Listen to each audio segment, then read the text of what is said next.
So we had a pretty interesting episode of Love's Like After the Rain this week. I mean, the way this episode starts off is pretty much different than any of the past episodes of this series. It was very weird. It was bizarre beyond reason, but I think it matches how episode 7 ends, because it ends in a very romantic and dramatic hug that of course Mr. Kondo passes off as this is just a friendship hug because he needs to convince himself, at least in his mind, that it can't go anywhere. He's a failed adult. He doesn't have a chance to have another chance at life, or he doesn't deserve happiness, whatever else he's thinking. So I like how it starts off because it's so weird. They're trying to convince themselves that they're just friends. Everything they're doing is just for friendship. And I like seeing how it was implemented into the workforce here, because I love what this episode was going for, because our main character essentially says, yes, we're just friends for now, but friendship can lead into something else down the line, and that's absolutely true, because the best relationships, the ones that are truly going to last, aren't the ones that are just built on physical attraction. It's the one that's built on an emotional one, things that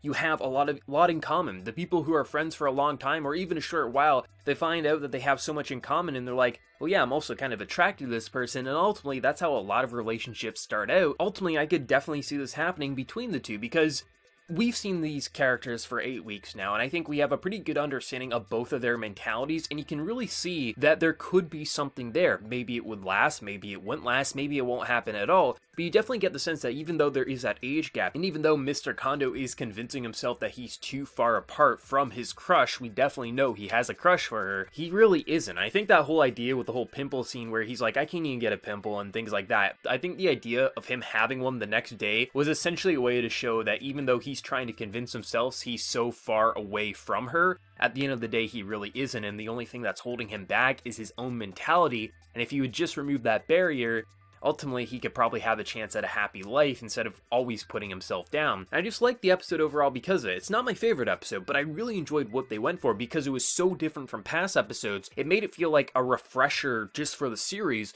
but it actually played off of the ending of last week, which the ending of last week I think was the best moment in the series so far, and I thought it was very interesting. I mean, we don't focus too much on the restaurant as a whole, which I appreciate because I like the restaurant as a side element, but as like the main course, not really my cup of tea. But to focus it back on the restaurant, the cast and things like that, seeing how some of the side plots with, you know, the cooks and things like that are kind of working together here, or maybe he's the dishwasher, I forget here, but essentially just the side romances that are building up, and just what the episode went for overall, I thought was actually pretty interesting here, and I love the relationship between Akira as well as Mr. Kondo. It's very interesting, it's unique for the show and just anime overall, but I love how much we're really going into Mr. Kondo's head, so it's not like Akira, we're just like, well, we know how she feels, but we have no idea how this guy feels or why she's so invested in him. I feel like we have a good understanding of both of these characters, and I'm definitely rooting for them because I think they would make an absolute great couple. Even though there's that age gap that some people might judge, we know these characters enough now that we can definitely see. I absolutely burst out laughing when Mr. Kondo flipped to the page where she had a note about him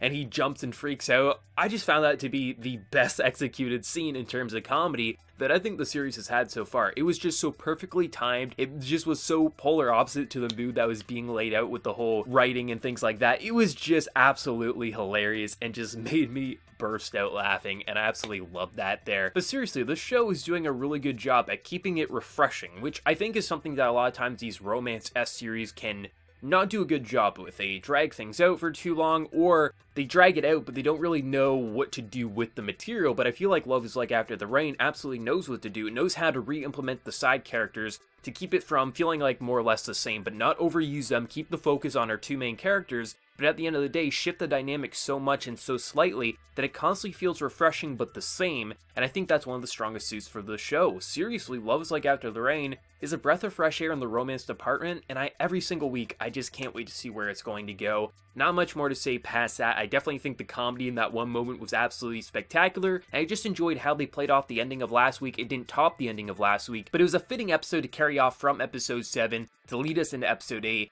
And just to see where this is ultimately going to go, I love how Akira is rekindling her friendship with the person from the track club there, and just everything that this episode presented, it was very good overall. But let me know your thoughts. What was your favorite moment? Definitely gotta say that whole comedy scene with Mr. Kondo looking in her book definitely has to be my favorite scene, but let me know yours. And before you leave, smack that like button, show your support. If you're new to the channel, be sure to subscribe. So until next time, everyone, please take care and have a good one.